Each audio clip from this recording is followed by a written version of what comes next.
Hey, Giuseppe, I wanted to do a follow-up video to last week's video where I reviewed with a first-time home buyer, you may remember, that was considering buying in the spring, about a $400,000 condo.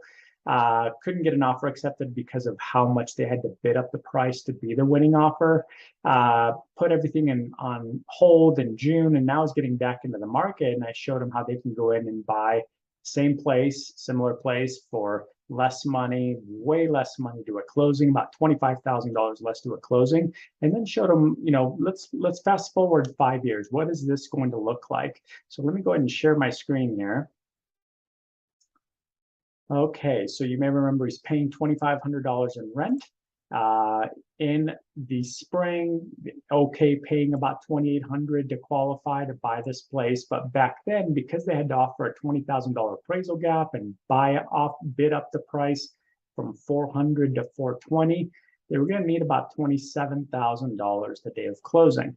With a traditional down payment assistance loan, they would only need about $7,000, but because the market was so aggressive, they had to bid up the price, cover the appraisal gap, and need about $20,000 more.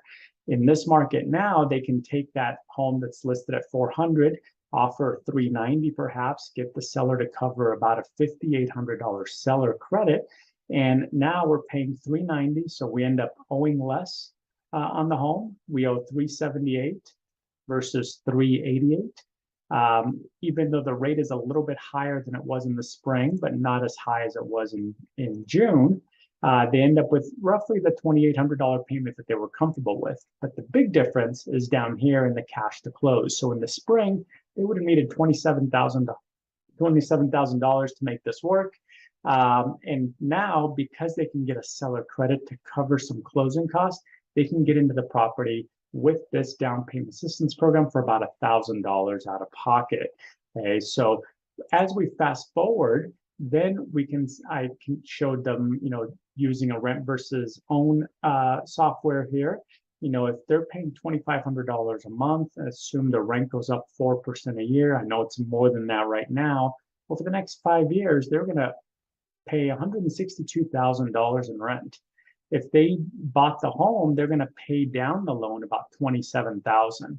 Okay, because remember, part of that monthly payment, that $2,800 monthly payment, is principal reduction. So they're actually, with every payment, they're paying down the loan about $400 per month. So they're just going to owe less at the end of the day. If we then fast forward and say, okay, what does your net worth look like? Okay, after 5 years. Okay, so you've spent $162,000 in rent. If you bought the house, you would have written checks for $168,000, so it would have been a little bit more expensive, but you would have paid down the loan $27,000.